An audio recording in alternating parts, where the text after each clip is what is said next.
پر ڈالا گیا ہے، تو اس لیے حضور نبی علیہ الصلوۃ والسلام نے فرمایا کہ جو ہے وہ اپنی اولاد کو نبی پاک کی محبت سکھاؤ،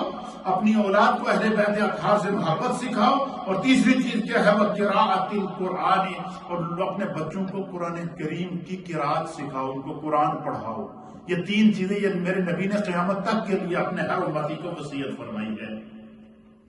پھر آگے چلیے 5ویں حدیث کی طرف۔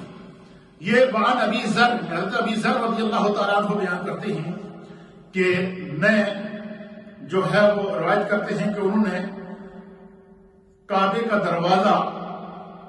پکڑے ہوئے فرمایا کہ میں نے نبی اکرم صلی اللہ تعالیٰ علیہ وسلم، حضرت ابی ذر کہتے ہیں کہ اخذ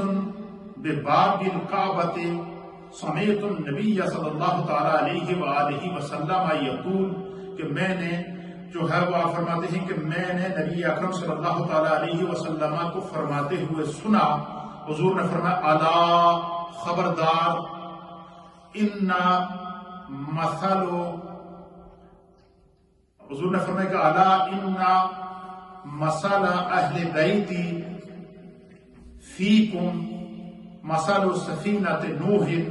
فرمایا کہ خبردار، میری اہل بیت کی مثال کشتی نوح کی مانند ہے، من رکبہا نجا، حضور نے فرمایا جو اس کشتی میں سوار ہوا اسے نجات مل جائے گی۔ مقصد کیا کہ جس کے دل کے اندر بغض اہل بیت ہوگا وہ نجات نہیں پا سکتا۔ پھر سرکار دو عالم صلی اللہ علیہ وسلم نے فرمایا کہ من تخلف عنہا ہلاکا، تو جو کشتی جو میرے اہل بیت کی کشتی سے ہٹ گیا، فرمایا کہ وہ ہلاک ہو جائے گا۔ تو سرکار دو عالم صلی اللہ تعالیٰ علیہ وآلہ وسلم نے یہاں اہل بیت اطہار کی محبت کو بیان فرمایا۔ پھر اسی طریقے سے اور اسی طرف اسی حدیث کا ترجمہ کرتے ہوئے امام اہل سنت نے ایک شعر کے اندر فرما دیا کہ اہل سنت کا ہے بیڑا پار، اصحاب حضور نجم ہیں اور ناؤ ہے عطرت رسول اللہ کی۔ پھر اسی طریقے سے آگے جائیں، ایک اور حدیث پاک آتی ہے، اور اس حدیث کو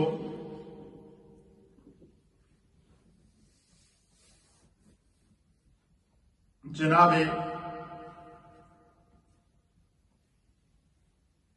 سیدہ عائشہ صدیقہ رضی اللہ تعالی عنہ بنت صدیق اکبر رضی اللہ تعالی عنہ بیان کرتے ہیں،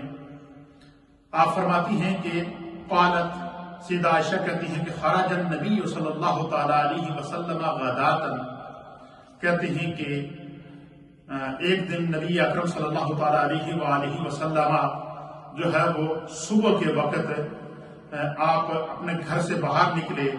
وہ علیہ مرطن، تو ہم نے دیکھا کہ سرکار دو عالم صلی اللہ علیہ وسلم نے ایک چادر اوڑھی ہوئی تھی۔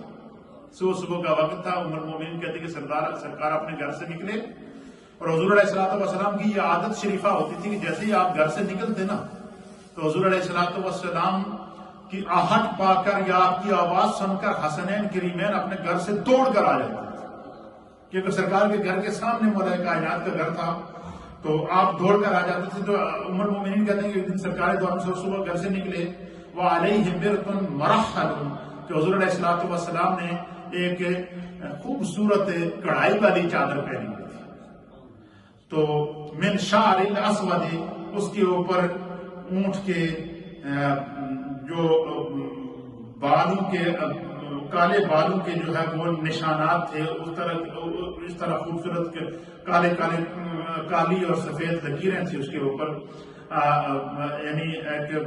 خوبصورت چادر پہنی ہوئی تھی جو کڑھائی والی تھی۔ تو جیسے حضور باہر نکلے تو حضور کی آہٹ سن کے فجاء الحسن بن علی، تو کہتے ہیں کہ اتنے میں ایک دم حضرت امام علی مقام امام حسن کو پتہ چلا کہ سرکار باہر نکل آئے، تو آپ دوڑتے ہوئے گھر سے باہر نکلے۔ آپ جب باہر نکلے تو حضور علیہ الصلوۃ والسلام نے اس طرح اپنی چادر پھیلا دی، فرمایا فَأَدْخَلَهُ، سرکار دو عالم صلی اللہ علیہ وسلم نے حضرت امام حسن کو اپنے سینے سے لگا دیا، چادر کے اندر لے لی۔ جیسے ہی امام حسن گھر سے باہر نکلے تو امام حسین رضی اللہ تعالیٰ عنہ کو پتہ چل گیا کہ حسن باہر نکلے، تو وہ بھی ان کے پیچھے جیسے بچے بھاگتے ہیں وہ بھی ان کے پیچھے بھاگتے بھاگتے آئے۔ تو کہتے ہیں کہ ثم جاء الحسین، پھر امام حسین تشریف لائے، فدخل معاہ، حضور نے ان کو بھی اپنی چادر کے اندر لے لیا۔ تو جب دونوں شہزادے گھر سے باہر نکلے گے نا تو سیدہ کائنات گھر میں بیٹھی تھی، ان کا فکر رہا کہ چھوٹے بچے ہیں، کہیں باہر نکلیں گے تو کہیں ایسا نہ گر جائیں، تو وہ سیدہ کائنات ان کے پیچھے پیچھے جب باہر آئیں، ثم جاءت فاطمہ، تو پھر ان کے پیچھے پیچھے جب سیدہ کائنات حضرت سیدہ فاطمہ رضی اللہ تعالیٰ عنہ تشریف لائے تو حضور علیہ السلام نے ان کو بھی اشارہ کیا، فَأَدْخَلَهَا، سرکار نے ان کو بھی اپنی چادر کے اندر لے لیا۔ کہتے ہیں کہ جب سیدہ کائنات بھی باہر نکل گئیں، حسنین کریمین بھی باہر نکل گئیں، تو اس کمرے میں حضرت مولا کائنات بیٹھے تھے، تو انہوں نے دیکھا کہ ایک دم کیا ہوا کہ سیدہ کائنات بھی باہر نکل گئیں اور حسنین کریمین بھی باہر نکل گئے، تو یقیناً مولا کائنات کو آثار مل گئے کہ سرکار تشریف لے آئے۔ تو کہتے ہیں کہ ایک دم مولا کائنات اٹھے، ثم جاء علی، پھر مولا کائنات تشریف لائے،